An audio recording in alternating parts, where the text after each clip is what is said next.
Okay, so now we move to section 5.7, applications to differential equations.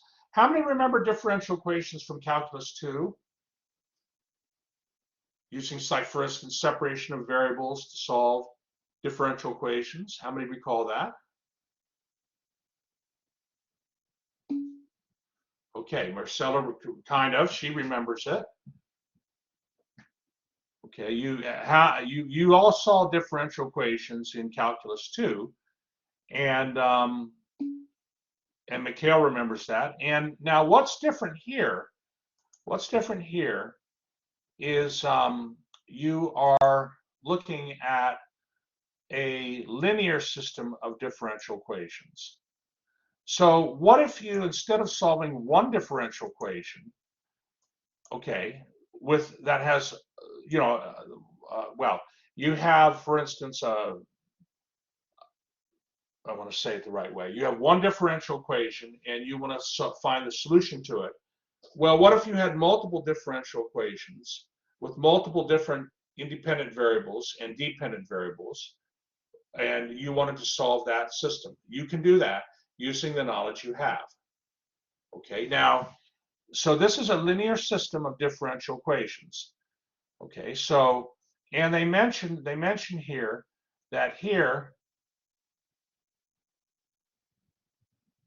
okay, here, x1, x2, x3, up to xn are differentiable functions of t with the derivatives, and ai, a sub ij are constants. Okay, so just like a little example, you could have, like, if you had a system, let's say you had a system like this. Okay, dx1 dt equals 0.3 x1 minus 0.4 x2. Now x1 is a function of t, and x2 is itself a function of t as well, right? Makes sense because you're taking the derivative of x1 with respect to t, but you suppress the the t. You could then have another differential equation, dx2 dt, which could be negative 0.8 x1 plus 0.7 x2. Okay, now what you can do, you see, is you can take, and notice that the variables here are not being squared at all. Okay, they're not being squared. So it's a linear system of differential equations. So what you can do, you see, is you can take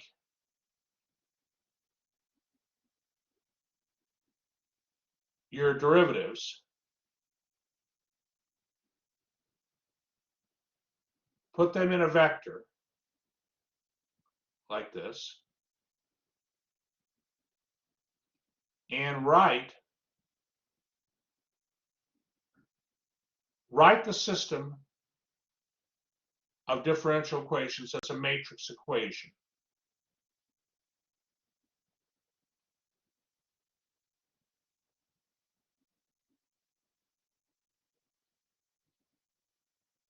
See that? You can do that. You can do that. So now hold on, let me go back to the book here real quick.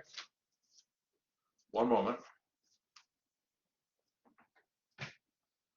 So we call this vector here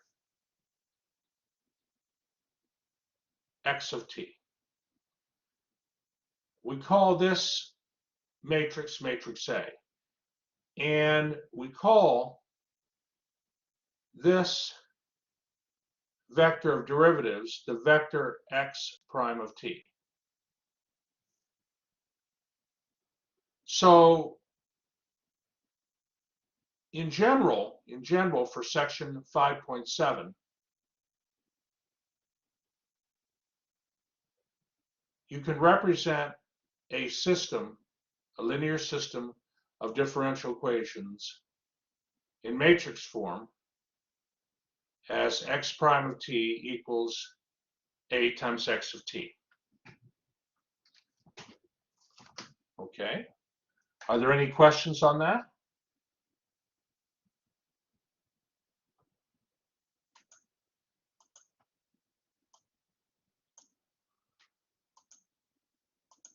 All right. Now, if we go back to the book,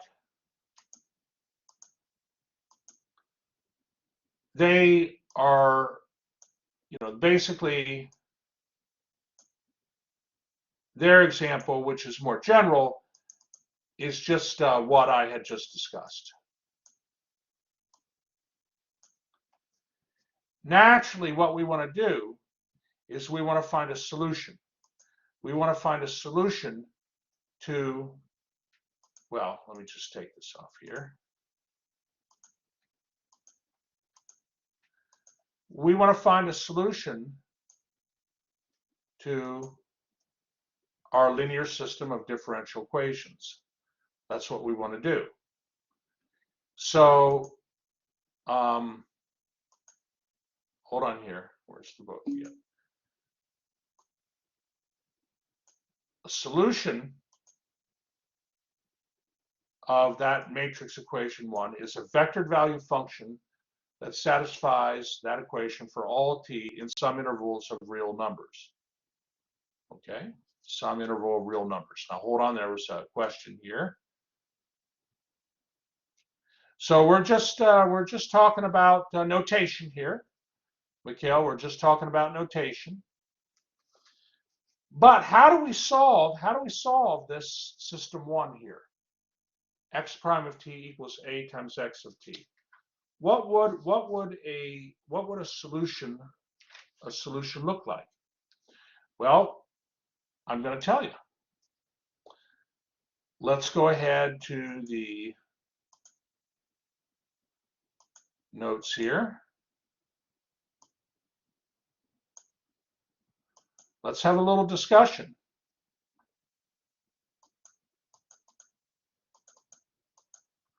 Okay, take a moment, please, to copy this example down. And by the way, the matrix A in this little example, the matrix A here is a 2 by 2 matrix. Okay. Okay, let me give you a moment to copy this down.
Okay, so this result, okay, can be extended if you have more than 2 eigenvalues and more than 2 eigenvectors.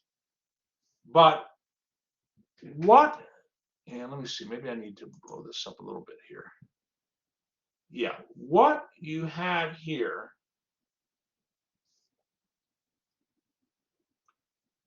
when you take the eigenvector and multiply it by e to the lambda 1t, eigenvector v1 times e to the lambda 1t, and eigenvector v2 times e to the lambda 2t, we call these eigenfunctions. Sometimes we call those eigenfunctions. And it turns out that the matrix A, let's assume it's invertible. So it has two linearly independent eigenvectors, two eigenvalues. Okay, in this case, we want to show it's a solution to our linear system. And again, in Math 282, if you take that course, what they do is they give you like this result. And they say, okay, just run with that result and solve your, linear systems of differential equations. But since you have had linear algebra, you can understand why this is the right solution. So let's go to the next page.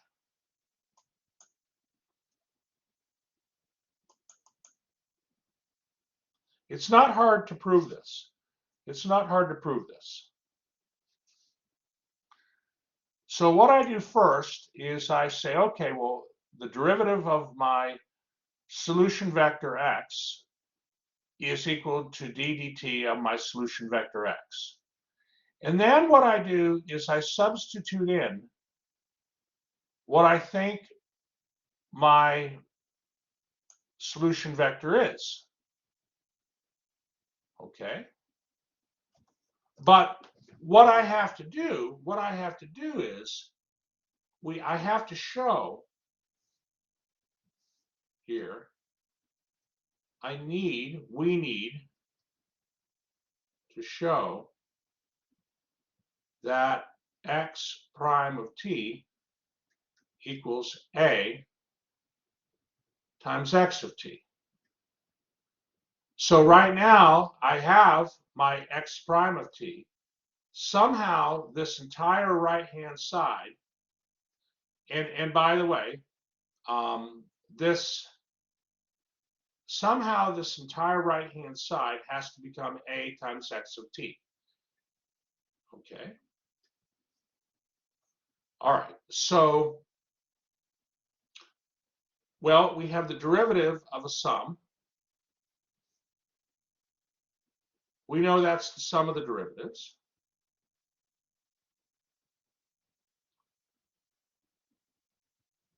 So hopefully I'm down to this third step. Hopefully you're following okay. Please let me know if you're having difficulty.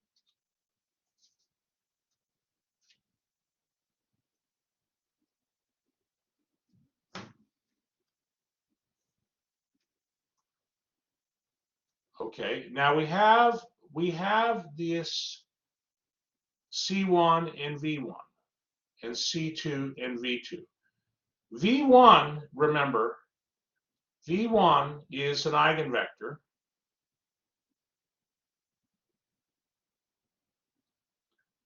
V2 is an eigenvector, and these are eigenvectors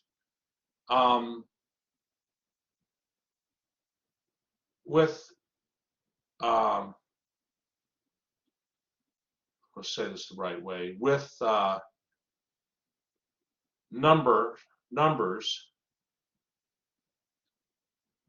in their entries. So like, V1, for instance, V1 might equal, 3, 4, for instance. V2 might equal, -1, 5, for instance. The eigenvectors, V1 and V2, okay, have constant, have numbers in the entries. I mean, think about all the eigenvectors that you found, right? Okay, well, I want to be careful how I phrase it. Eigenvectors, there can be there are an infinite number of eigenvectors, right, for an eigenvalue, because any multiple of an eigenvector is an eigenvector itself. But eigenvectors, to state an eigenvector, you have to put numbers in the eigenvector, right? So we're assuming, our eigenvectors have entries in them, numbers. And this means that the the C1 times V1 can be pulled out in front of the derivative, right? Because constants can be pulled out in front of the derivative. And when you take C1 and multiply it by that first eigenvector, okay, you're going to get, in this case, you're going to get two entries, but they are entries, they're numbers, right? And the derivative, we're differentiating with respect to t, so the two constant entries can be brought out in front of the derivative, and that gets us here. Okay, so please let me know. This is just an example, by the way, that I have written in purple here with those eigenvectors.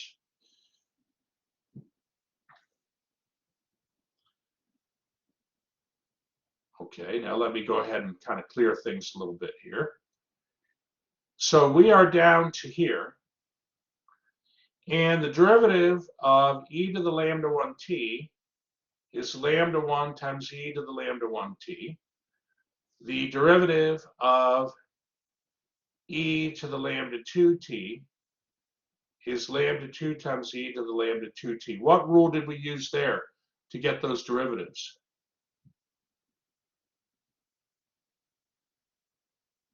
From calculus.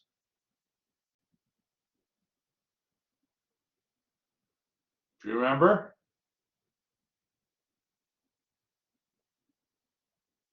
What rules?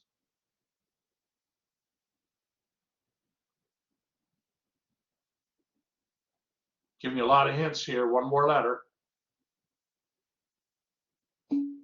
Chain rule. Good, David. Good. That's right, Mikhail. So, okay, now what can we do here? Well, remember, you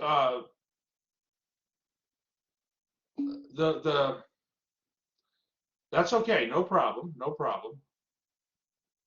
The V1 times lambda 1 here, V1 times lambda 1 is the same as lambda 1 times V1. Okay, if you I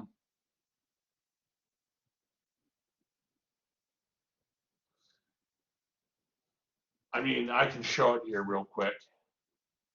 Probably worth doing here.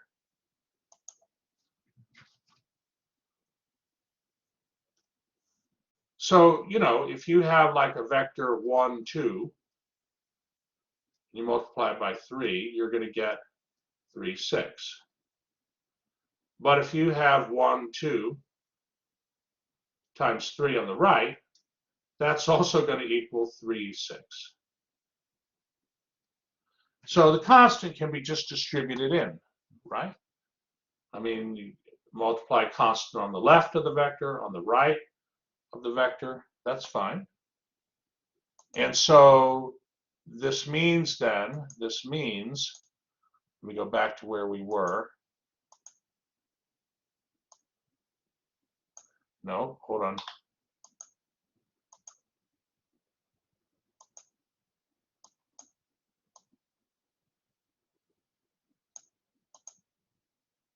Yeah. So now this makes some sense. Going from this step to this step. But now notice, oh, here it is again. You have lambda 1 times V1, right? Let me just, hold on, let me circle it. Yeah. You have here lambda 1 times V1. Well, lambda 1's an eigenvalue, V1's an eigenvector. That just equals A times V1. And lambda 2 times V2 just equals A times V2. So you see what you can do is you can factor out the A from this sum. And now you have this. But this, hold on here. This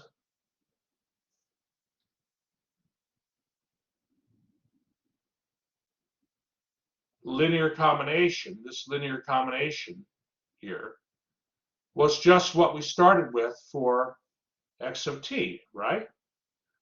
So we've shown that if x of t equals this linear combination of eigenvectors, then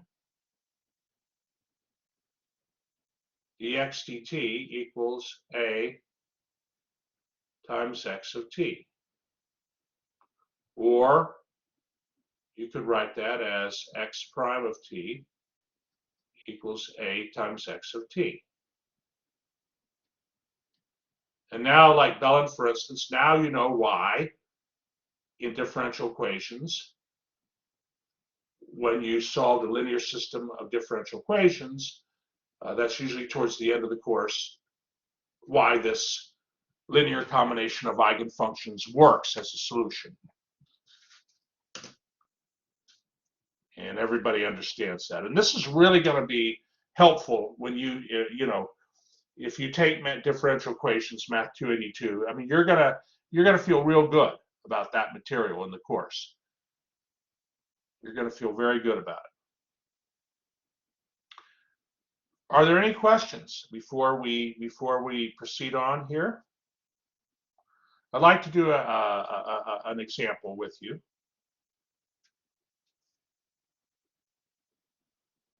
Who's feeling good? Give me a thumbs up.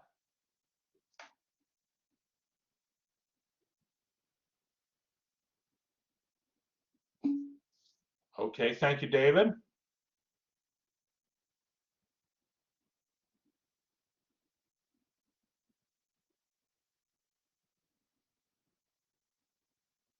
All right, so let's look at an example here. Take a moment to copy this example down.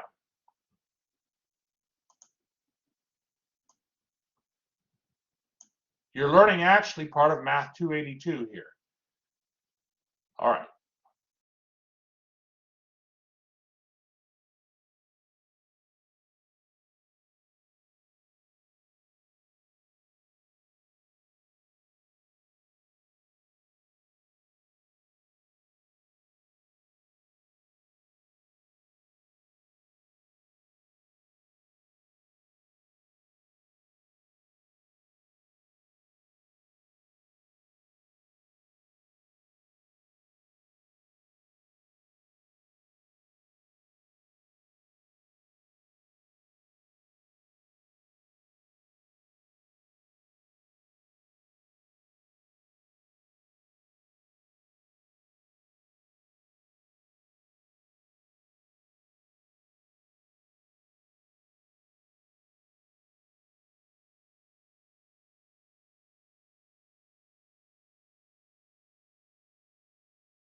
Okay, so this problem, so you remember initial value problems in differential equations. An initial value problem is when you have a differential equation accompanied with an initial value. Well, how many differential equations do we have in this problem? In this problem, how many differential equations do you see?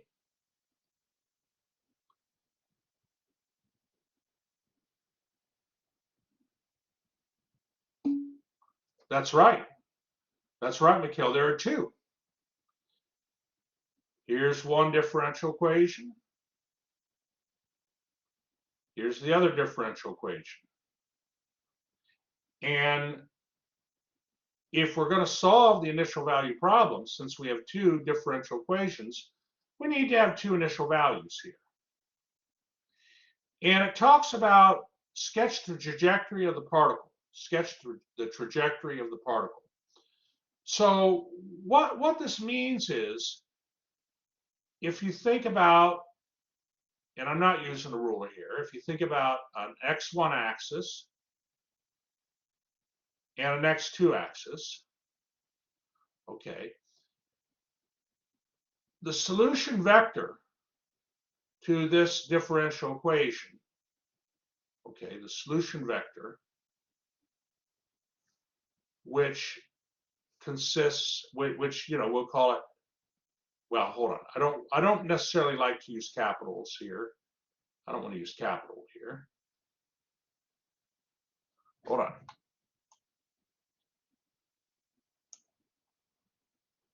Okay, so let me maybe do it on the left. So the solution vector is going to consist of two solutions, x1 of t and x2 of t, right? And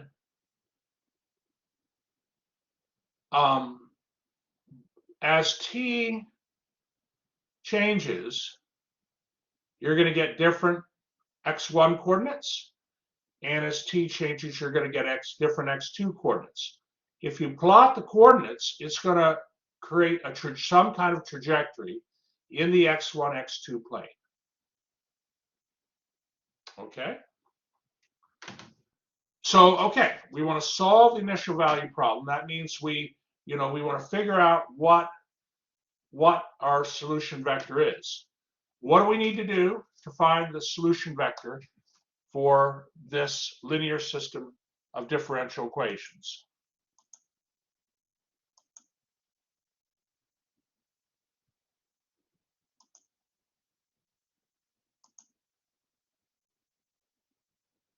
What do we need to find?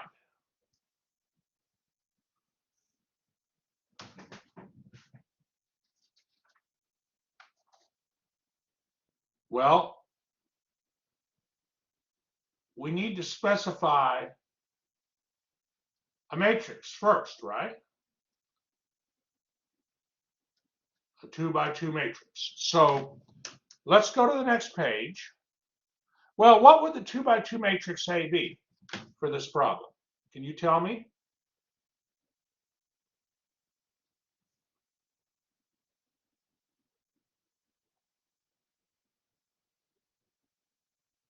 So remember what we're doing, trying to solve the matrix equation, or the x prime of t equals a times x of t, right?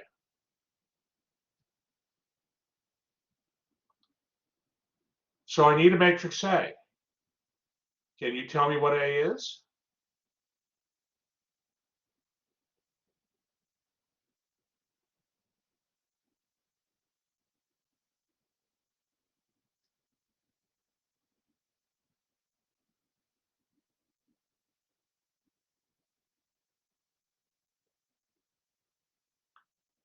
Look here. All right, Cameron, good. 4, -5, -2, and 1. The coefficients of x1 and x2. Absolutely. So, okay. Once we have the matrix A, we can get, well, now what are we going to find for the matrix A? What do we need to find for that matrix A?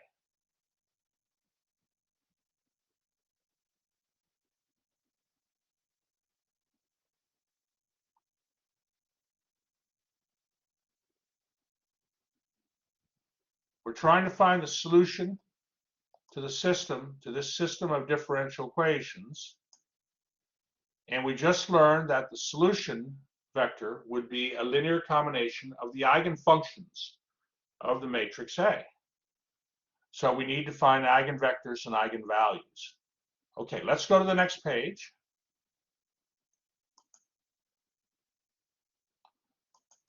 So we're going to use MATLAB to help us. But what I did was I just, you know, like when we started here, I'll just mention this. When we started, you know, we just had two differential equations. We just had these two differential equations. But we want to write that system in matrix form, right? So x prime of t equals a times x of t. So, okay, here are the components of that, or the portions of that. Here's the vector x prime of t, here's the matrix A, here's the vector x of t, and here's your initial value vector. We're going to use this MATLAB command. Now here we can use I of sim of A to produce nice looking eigenvectors and eigenvalues. And we've done this before, so I'm not going to go to the MATLAB and do this. You can put the code in. You can put the code in. Okay, and I'll just I just want to check one thing.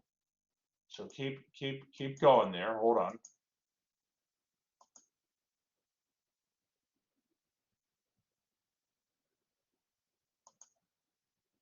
One moment here.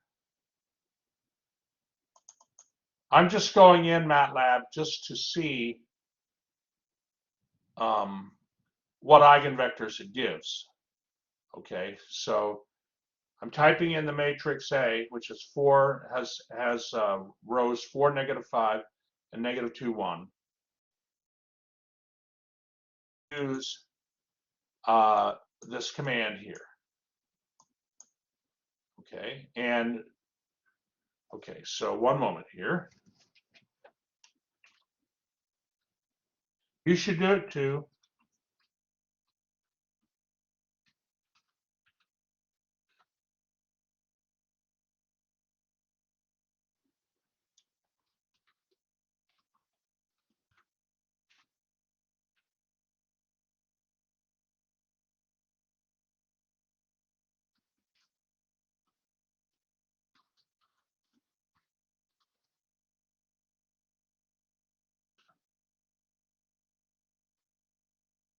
Actually, maybe what I'll do, let me go ahead. I'll show it in MATLAB. Why not?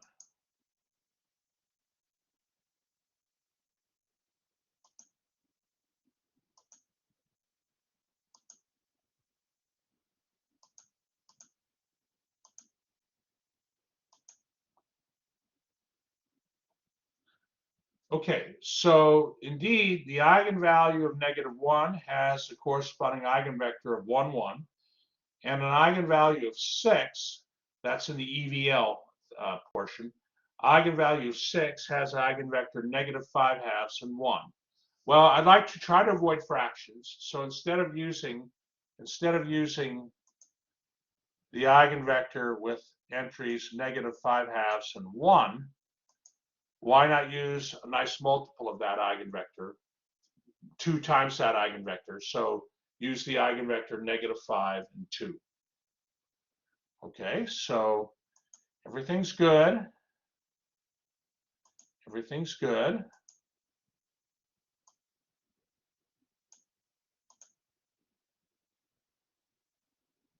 Okay, so here are the eigenvectors and eigenvalues.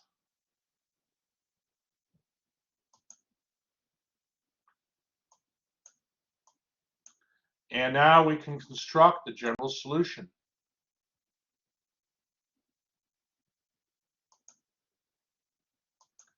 And we've already proven that this will be the general solution. A linear combination of the two eigenfunctions.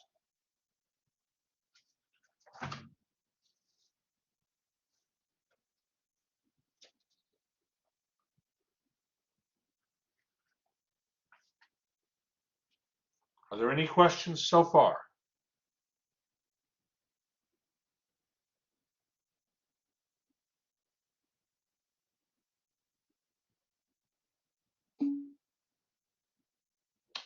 Yeah, Cameron. I mean, it's you know, in differential equations for some students in like Math 282, you know, when they're presented with this eigenvector eigenvalue ideas, they apply it, but they don't necessarily know why it's true because it takes time to learn about eigenvectors and eigenvalues. You know, but now you understand that idea very well.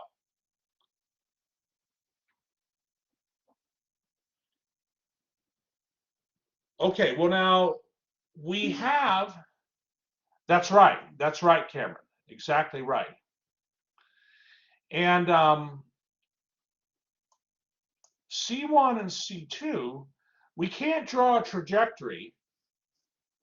Well, we could draw some different trajectories, but we want the trajectory corresponding to initial condition x1 at time 0 equals 2.9 and x2 at time 0 equals 2.6. So let's go ahead and solve that initial value problem. Okay, are there any questions before I go to the next page?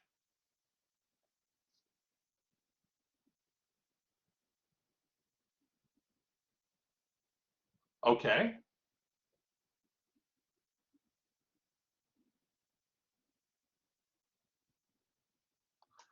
Okay, so what I'm doing here is t, I'm putting the value of t equals 0 here and here. Okay, and when t equals 0, the solution is at point 2.9 and 2.6. And so you see, based then off of this equation here, I get a system of equations that can be solved.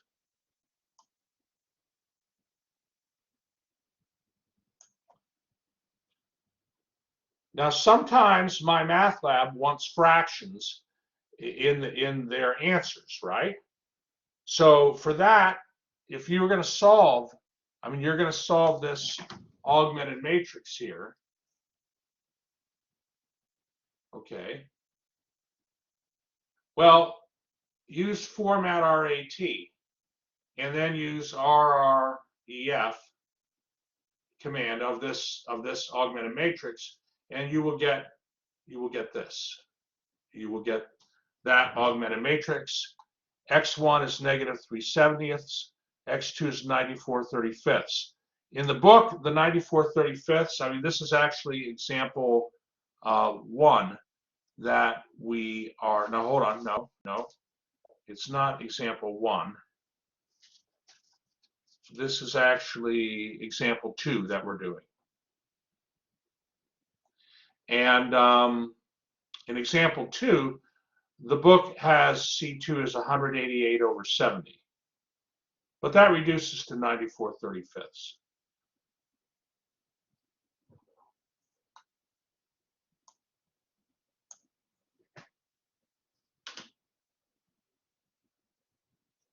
Please let me know if you have any questions.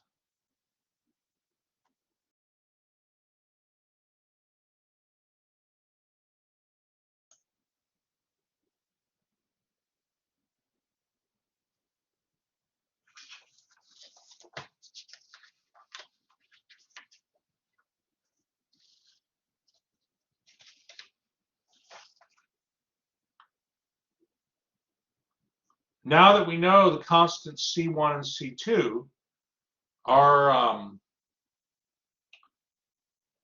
trajectory is completely specified. So we're going to substitute in,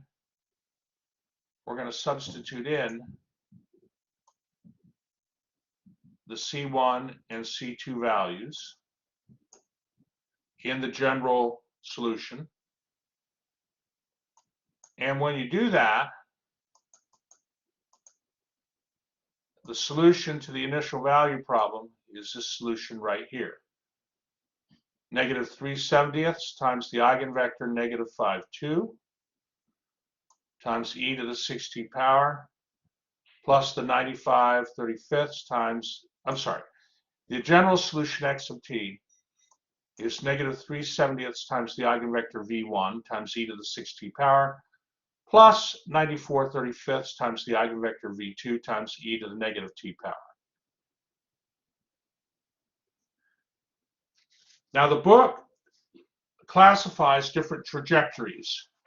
And remember, what's happening here is these differential equations are modeling the movement of some particle in the x1, x2 plane. Okay, that's what those differential equations are doing. And you can have three kinds of well, they talk about like the origin, okay, of on the x1, x2 plane. You can have what's called an attractor, you can have a repeller, or you can have a saddle point. And in this case, now this here, you don't need to copy this in the picture. I'm just going to talk about it. The origin is called a saddle point, okay, because some trajectories approach the origin at first, and they then change direction and move away from the origin. Okay, so let's see what that's about. So first of all, let's look at our trajectory.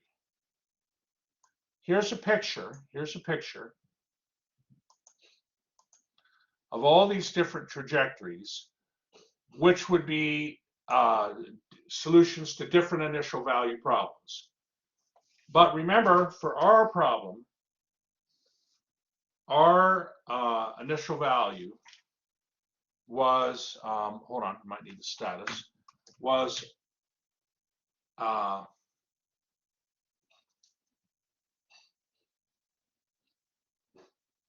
x of 0 was equal to, the x1 coordinate was 2.9. Okay, so this is like, hold on here, 2.9. I don't know why it's drawing that so fat. Oh, I think it just does because, and then the x2 coordinate was 2.6. Okay, so in other words, maybe I can be even more clear here.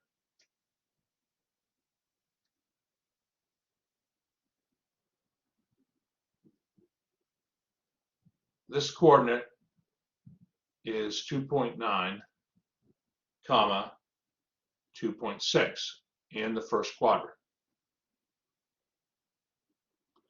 And what happens is, initially, the trajectory moves in a little bit towards the origin, right? Briefly, it moves a little bit towards the origin, but then it gets pulled away.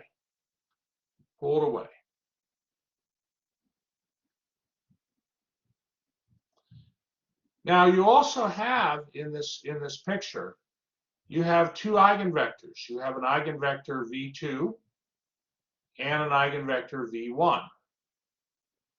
Well, the v1 eigenvector, v2, has coordinates 1, 1. v1 has coordinates negative 5, 2. Right? Our eigenvectors were 1, 1 and negative 5, 2.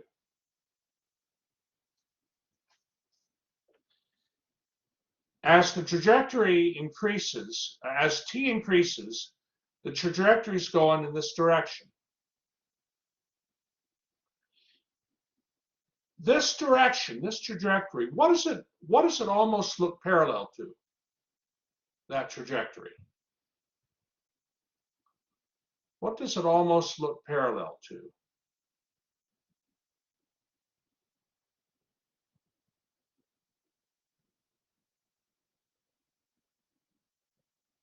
Which eigenvector is this trajectory the red trajectory starting at our, for our initial value problem, what eigenvector does it appear to be? Okay, that's right, V1. That's right. That's right, Cameron. And there's a reason for it. There's a reason for it. Okay, the origin in this, well, yeah, there's a reason for it. So as t gets large, okay, as t gets large,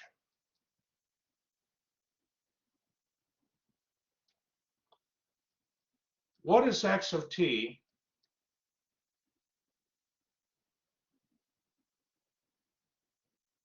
I want to be careful here. What is x of t approximately equal to? When t is large,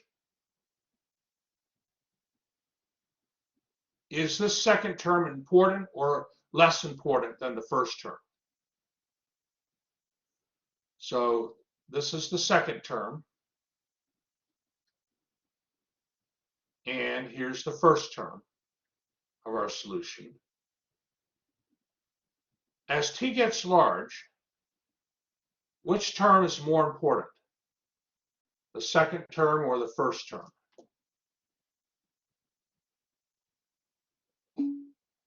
Why, David? You're right. Why the first term?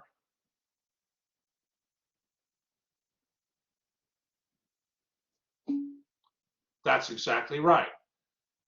That's exactly right, David. The e to the negative t, this here, goes to what as t goes to infinity?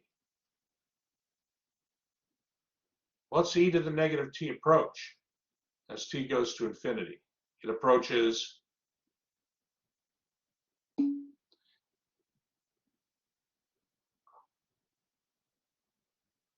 when t gets large, so yeah, it approaches 0. So that means it's the first term that as t gets large, it's the first term that's going to be dominating. And the first term is really,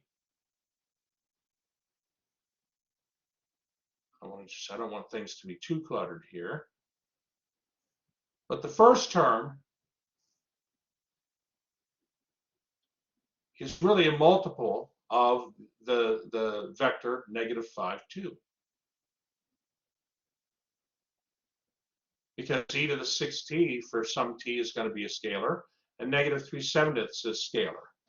So you can see on our picture there that indeed the solution is eventually going to resemble a multiple of that first eigenvector. Okay, so this is what's called a saddle. Now in the book, a saddle point. Okay, in the book they give examples of, well, I can show you one here. I can show you one. So let me just see here. Hold on. Yeah, the book here.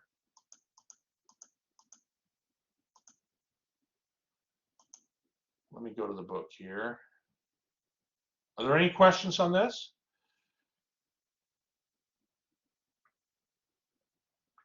Basically, the direction of greatest repulsion is the line through the eigenvector v1 and 0, right? That's called okay, and the line of greatest attraction is the other line through v2 and 0. But if you have, let me just see here. I just got a.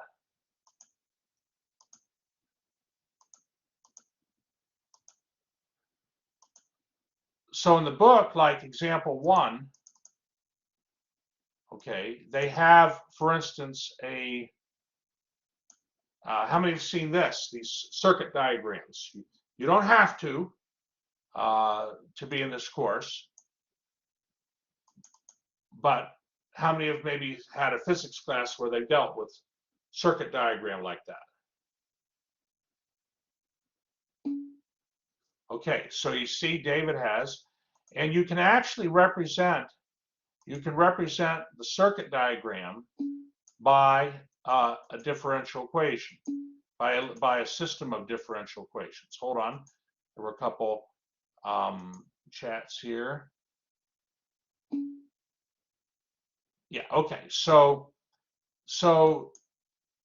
basically you don't have to understand how they come up with those two differential equations, okay, but they, nevertheless, if you've had some physics, you could understand how they get that. Let me see here, but let's not dwell on that. So in this case, you have a system of differential equations. They give you capacitor values, resistance values, and they solve the differential equation. Hold on here. They solve it, and they end up getting this. Well, actually, I can highlight the solution above it. In this case, you have two negative eigenvalues. So no matter what initial value there is, no matter where the trajectory starts, with two negative eigenvalues, both those eigenvalues, I mean, both those terms, okay, hold on here, both of those, I mean, the e to the negative 0.5t and e to the negative 2t, as t goes large, those terms are going to die out. So do you see here how all solutions have to therefore approach the origin? See that? No matter what initial value you're starting with, all solutions approach the origin. And so the origin is called an attractor. Okay, so you have attractors, repellers, and saddle points. And if you want to see an example of a repeller, well, I'm not sure. I mean, it's hard. It's easy enough to like in the homework to figure out. It's not going to be a problem for you. But you've already seen what a saddle point would look like when the origin is a saddle point and when the origin is, in this case, an attractor. Okay. Are there any questions? Any questions at all? Well, Cameron's asking, what does the attractor grid measure or prove for the circuit? Let me get back to you on that, Cameron. Okay, we can. Why don't we? Do you have a little time after class? You have a few moments after class for that? Okay, we'll talk about that. Let's go ahead and take a break. Let's go ahead and take a break. And a 10-minute break. I'll see you back at 8:20, and I'm going to stop the recording. We're gonna now.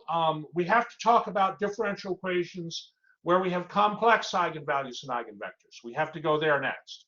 So, okay, I'm going to stop the recording. Very good.